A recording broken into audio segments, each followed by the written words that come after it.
So here we are, 8 or 9 people breathing together in this room.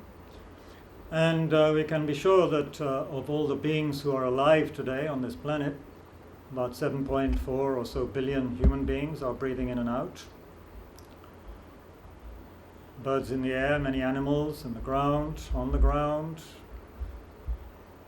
Creatures in the sea, breathing in their own way, underwater.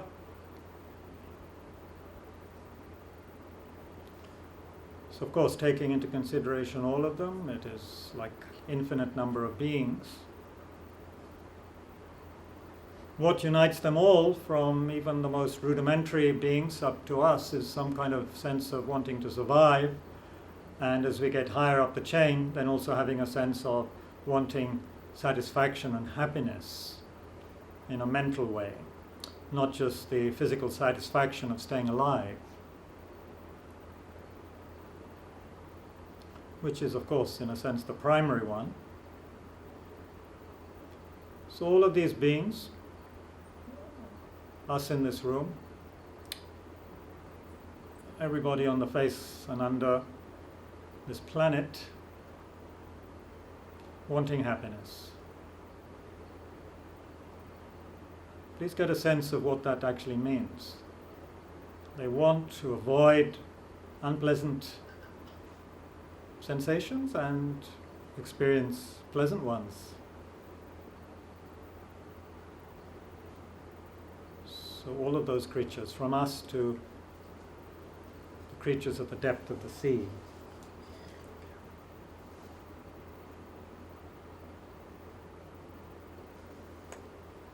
So we're breathing in and out with countless other sentient beings. And most of them don't have this kind of opportunity that we have at all.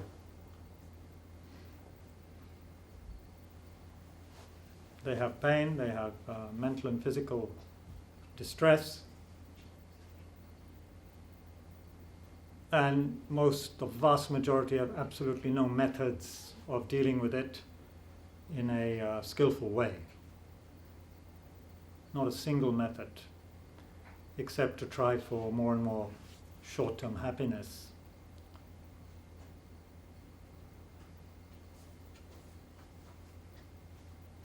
So as we sit here, let's all please generate a sense of, a rejoicing mixed with a sense of sadness. Rejoicing because we have this opportunity, you and I in this room. Really being happy about that. The ability to investigate, work with analyze the teachings of Lord Buddha, and specifically today, the great Master Shantideva. Really being happy about that. But at the same time, a sense of sadness that most sentient beings will never even hear the name Shantideva or Lord Buddha, let alone be able to analyze and practice the teachings.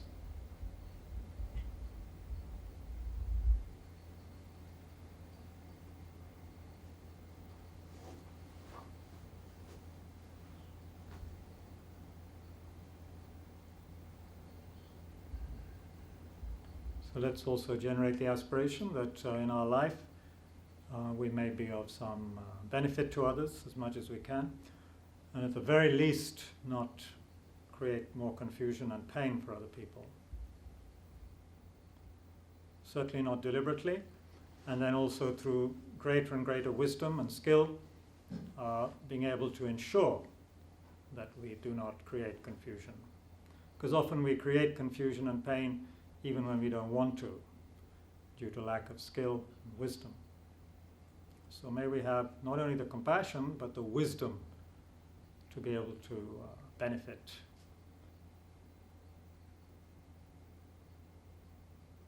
Welcome all of you. Small but sacred gathering. It's new moon today, so very auspicious time to study anything connected with dharma. Good time to restrain ourselves from unskillful activity, non-virtue, Good time to study Shantideva, I would say. Very good. This great 8th century Indian Buddhist master, yogi, and also Mahasiddha in his own way. How many of you have not ever looked at his great book, Guide to the Bodhisattva's Way of Life? Hands up if you have not. Oh, very good. Good. So I'm not preaching to the converted. Some of you are new. This is good. Okay. So that means you probably haven't also heard the story about Shantideva, which I will start with. So Shantideva, at one point in his very long career of being all sorts of unusual sort of manifestations of enlightened energy, at one point he was a monk at Nalanda Monastery, which was the greatest, let's say, the greatest university monastery. It wasn't a monastery, let's say, the university, but most of the people there were monks.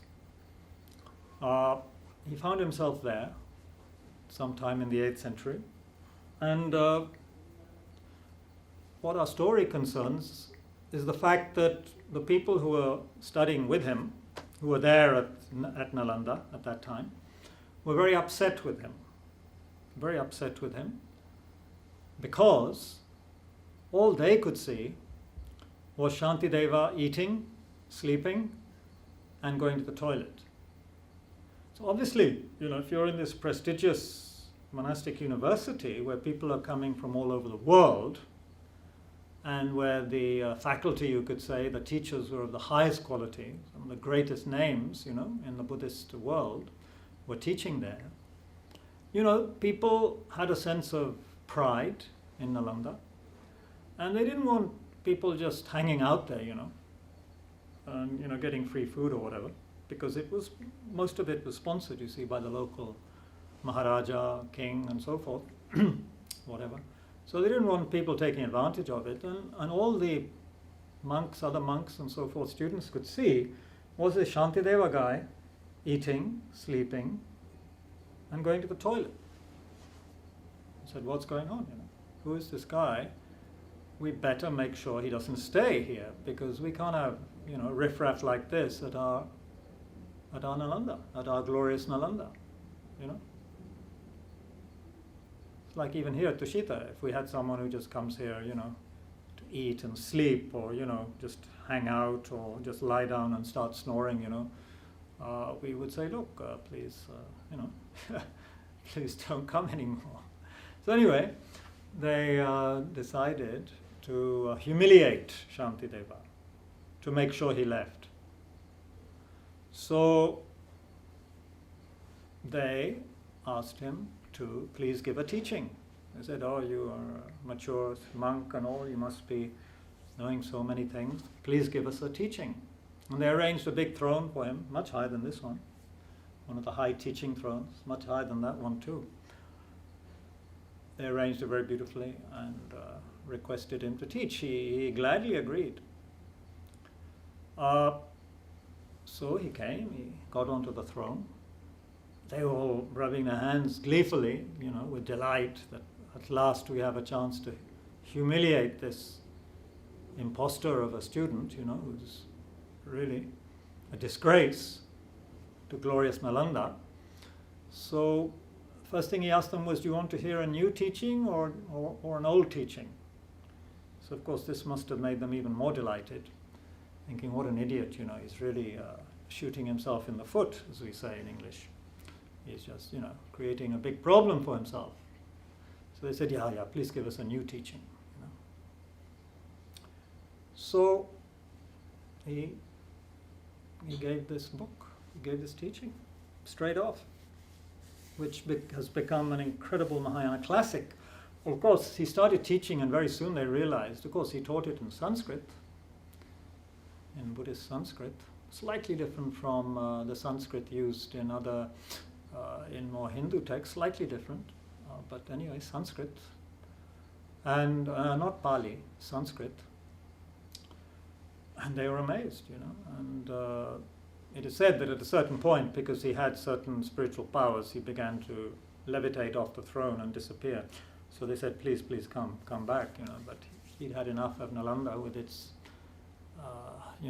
with whatever, with its nagging students, and he left.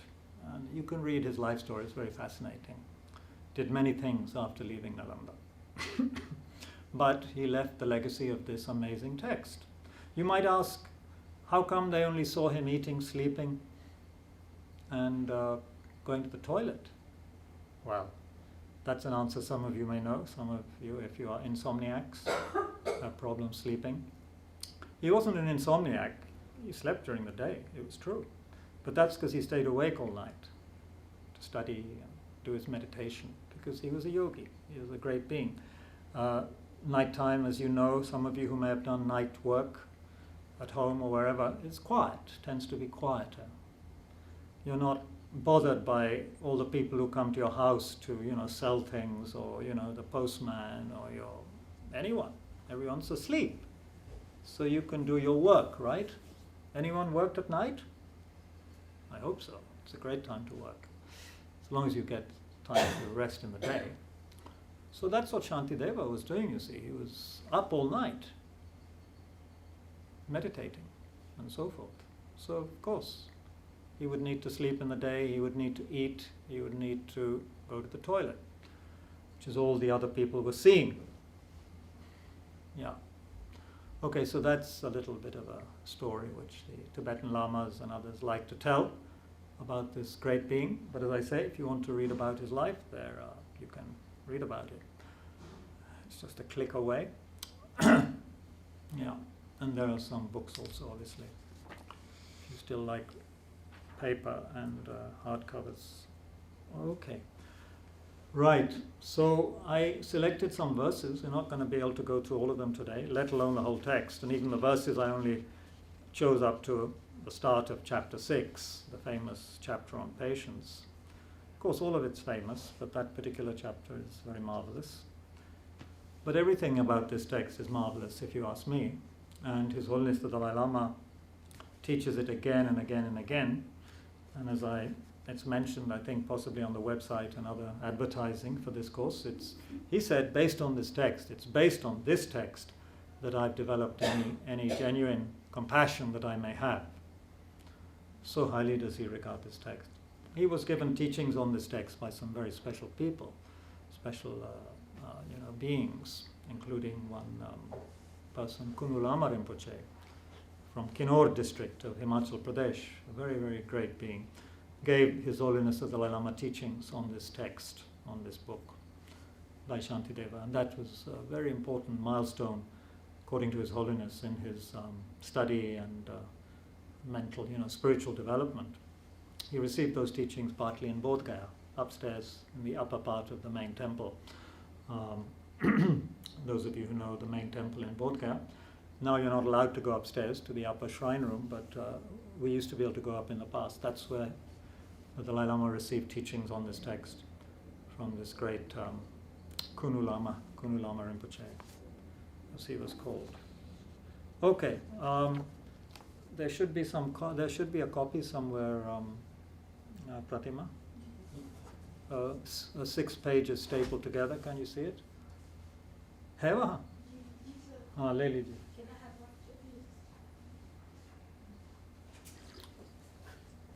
Oh, sorry, you don't have either. Yeah, please take.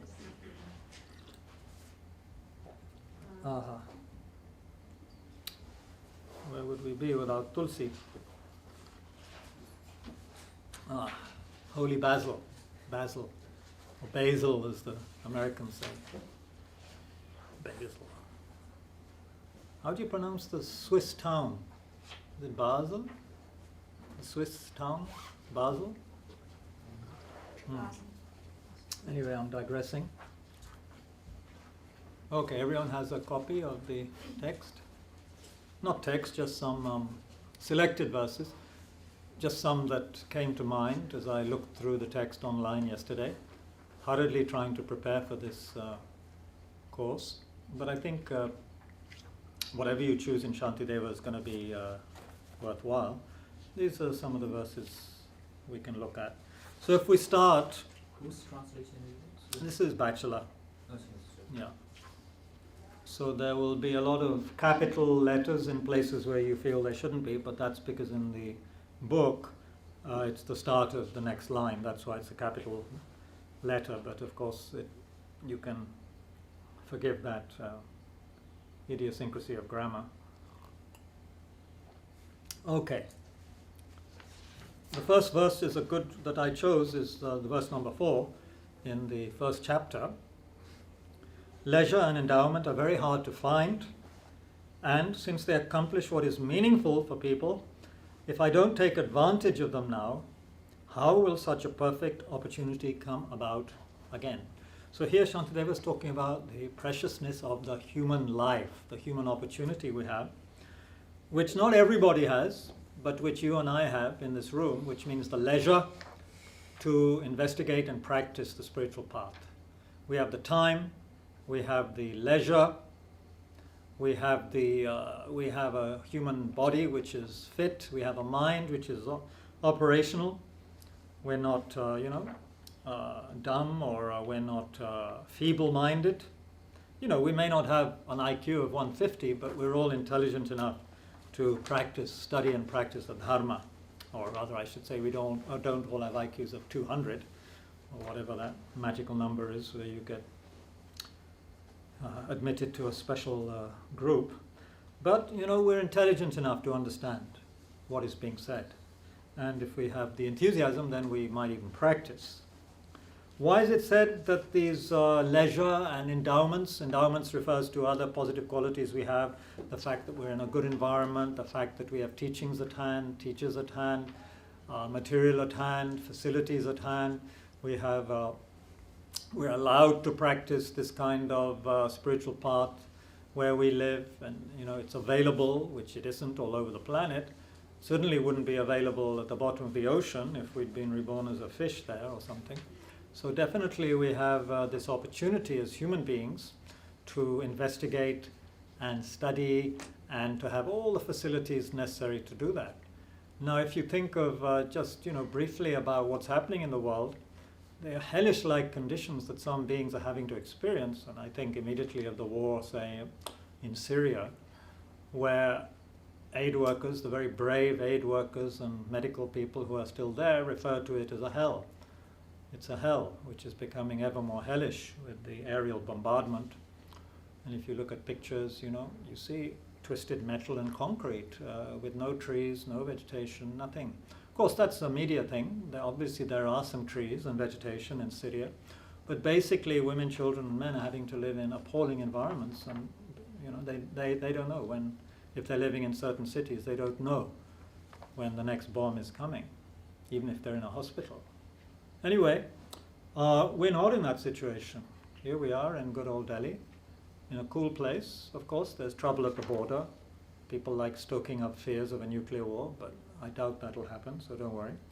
But we're right now, today we have a precious human rebirth. Tomorrow we can't tell. That's true. Tomorrow we can't tell. We may be dead tomorrow. Not for a nuclear war, but many reasons. We could be dead or injured, or get brain damage, and then we wouldn't have these leisures and endowments, which are very difficult to find. Hard to find, why? Because according to Buddhism is about dependent arising, causes and conditions. Nothing happens without a cause. Your opportunity and my opportunity that we have in our life now to practice dharma doesn't come without causes, just as nothing you can see around you is without a cause. Crops are not without causes. Everything has a seed, has a cause, multiple causes. What are the causes of this opportunity we have? Are said to be mainly three, which stem from mainly past lives, which is pure morality, the practice of generosity, and pure prayers. So we've made prayers in the past, we have been generous and kind, and we have engaged in moral behavior, which is basically refraining from harming others. That's what we've done in previous lifetimes, which creates the cause to not only have a human life, but a good human life. We're not born in Aleppo, where we're being bombed from the air. We're human maybe in Aleppo, but we're living a kind of subhuman existence of fear, terror, pain, loss of loved ones, loss of property, loss of whatever. So we're not in that situation, or in any other number of situations which you can find in Delhi. You don't have to go to Syria. People are not being bombed in Delhi, but there are plenty of people in Delhi, New and Old Delhi, who don't have this precious human life. Not only in the sense of being very uncomfortable and poor and so forth, but also people who are just not interested at all because they are engaged in other activities. So they also don't have this precious human opportunity endowed with these two words, leisure and endowments. So they're hard to find because the causes are difficult to assemble. The morality, the generosity, the pure prayer, to have this kind of opportunity in the future. To pray to have such an opportunity, we have to realize how amazing it is. That requires a certain intelligence and good karma. Because, someone might say, oh, well, it was interesting studying at Tushita, but actually I have a really good job now, which is giving me 2 lakhs a month or something. So now I'm not so interested in that, and I'm just going to pursue my career. And, the next you're 30, 40, 50 years old, and you spent 20, 30 years of your life making 2 lakhs a month, or whatever people get now. Then you realize, oh, yeah, that was interesting what I studied, but, I have no time for that now, and now I have children, and this and that, and, another property I want to buy, etc., etc. So you might be classified as a very successful human being, but, having the interest in dharma could evaporate very easily due to other factors coming into your life. Or you find what you think is the perfect man or woman in your life, and then you put all your energy into that person, and you forget about Shantideva and the spirit of awakening. Anyway, so they accomplish what is meaningful for man and woman. What does that mean? This kind of human body can lead us to enlightenment, to complete freedom from all pain and suffering. Not only that, which is nirvana, but also the ability to accomplish the welfare of others by becoming a Buddha ourselves. It's not only Shakyamuni Buddha who became Buddha, who is a Buddha. We can become Buddha because we have Buddha nature. We have the potential to become Buddha. So we can do that. So if I don't take advantage of this now, it says, how will such a perfect opportunity come about again? If we ask, will I have such an opportunity again? Well, you can just check what we're doing in this life. What am I doing in this life? Am I practicing any kind of pure morality? Am I generous and kind? Am I making prayers to have this opportunity again? We can check. You don't need a Lama or someone sitting on a throne to tell you. We check. And then according to cause and effect, the result comes. You don't create the cause, you don't get the effect.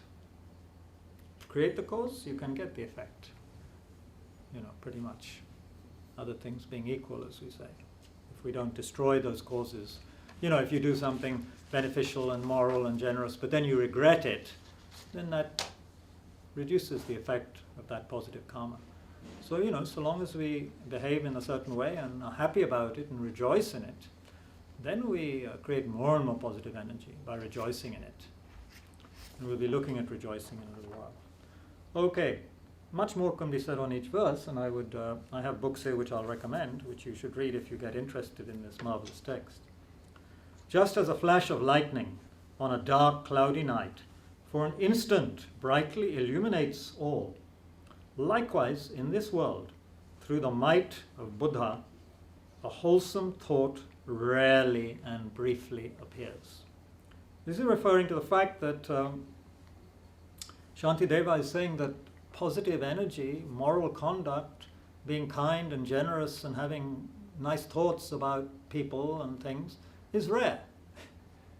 Again, we can check it out.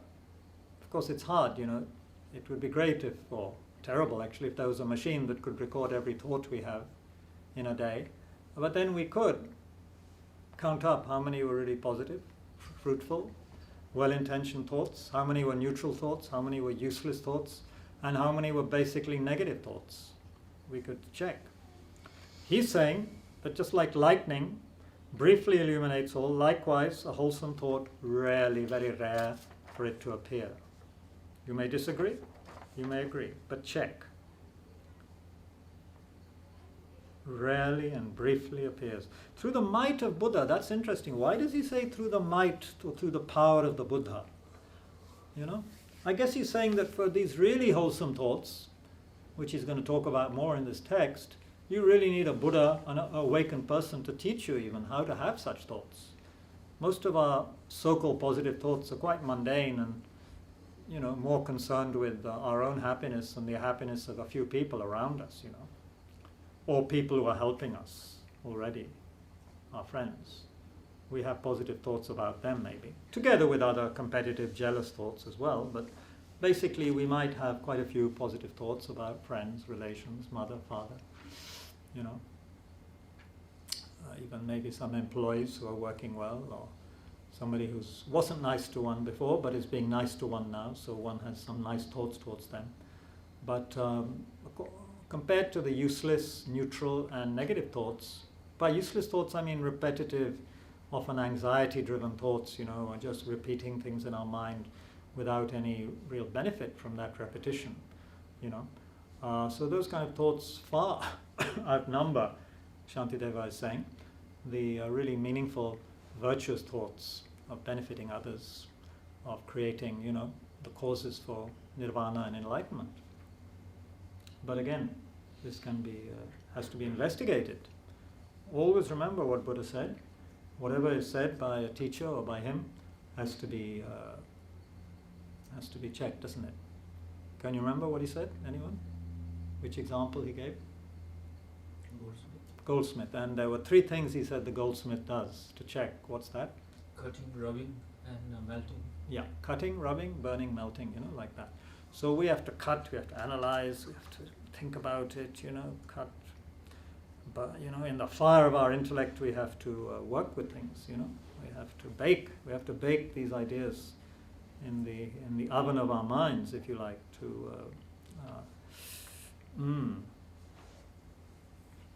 check if they're true or not. Yeah. So whoever, you know, however high a throne a teacher is sitting on, you know, you still have to check. It's not like the higher the throne, the more you just accept without intelligence what that person is saying. No. In fact, the higher the throne, the more you should check. Possibly. I don't know. Okay. This is a very interesting, wonderful verse, the next one. It is like, so he's talking here of the spirit of awakening. I guess we should define what that is, shouldn't we? The spirit of awakening is the thought that I must become a Buddha, I must become an awakened person in order to lead all other sentient beings to that state as well. In other words, not just to benefit them. I'm giving the definition that Situ Rinpoche gives. Very marvelous modern Lama. So usually you see the one definition of that spirit of awakening is the altruistic aspiration to enlightenment in order to benefit all sentient beings. That's a very classical modern Tibetan way of saying it. I think Lati Rinpoche in his book on mind in Tibetan Buddhism says that. So, you know, so bodhicitta, the spirit of awakening, or the mind of enlightenment, it's also called, is the altruistic aspiration to enlightenment in order to benefit all sentient beings. Yeah. However, Situ Rinpoche gives a little twist to it. He says it's, the altruistic aspiration to enlightenment. I must become a Buddha in order to lead all sentient beings to Buddhahood as well. In other words, not just to benefit them, but the ultimate benefit to them. Welcome. Welcome. Navratri ka puja ho gaya? Huh? Karte hain ghar pe? Nahin. Anyway, welcome on this new moon day. So it's the altruistic aspiration to enlightenment in order to benefit, lead all beings to the state of a Buddha. Imagine doing that. It's hard enough helping, you know, when you're in a bus or like I was the other day in a plane and the child in front is wailing and crying and you're feeling sorry for the child and the mother. You think, how can I help this child not to cry? How can I help the mother? So even if I could do that, then how could I help this mother and child to create causes of happiness in their life? By being whatever. Maybe they're already much higher level than me, but you know, how could I help them create causes for happiness, short term, medium term, long term. Even the happiness of being totally free of samsara, I would have to teach them morality, concentration, wisdom. So I'd have to have generated that myself. And then beyond that, help them to become a Buddha. Wow, they'd have to have realization, deep realization of emptiness. They've had to generate the mind, genuine mind of compassion and so forth. How to do that? So, but we're aspiring, okay, we're saying, wow, wouldn't it be wonderful if I could do that? Not just help the mother and child, in the seat in front of me, but help them have all these levels of happiness, all the way up to enlightenment. It's a big task, right? We're satisfied if we just, make faces at the little child and the child starts laughing. We think, wow, what a good day I had, my good deed for the day. Make the child stop crying. But what after that? Child will get sick, child will get diarrhea, child would drive the mother and father crazy now and again. What am I doing about that? Nothing. My contact with them is finished. So the aspiration at least needs to be there. What I can do, what I must do as much as I can to bring happiness to beings, short, medium, long term, and possibly, if I can, lead them also to enlightenment, which should mean, of course, that I had also already become a Buddha. So that's a long-term plan, right? That's a long-term plan. But it means we needn't ever be upset about being unemployed in life. Even if we're not getting 2 lakhs a month, we know that we are employed, we are a slave of sentient beings, in that sense, a happy slave who is there to serve them and lead them to happiness and beyond. So then we never feel there's no work to be done. We have a job, long-term job.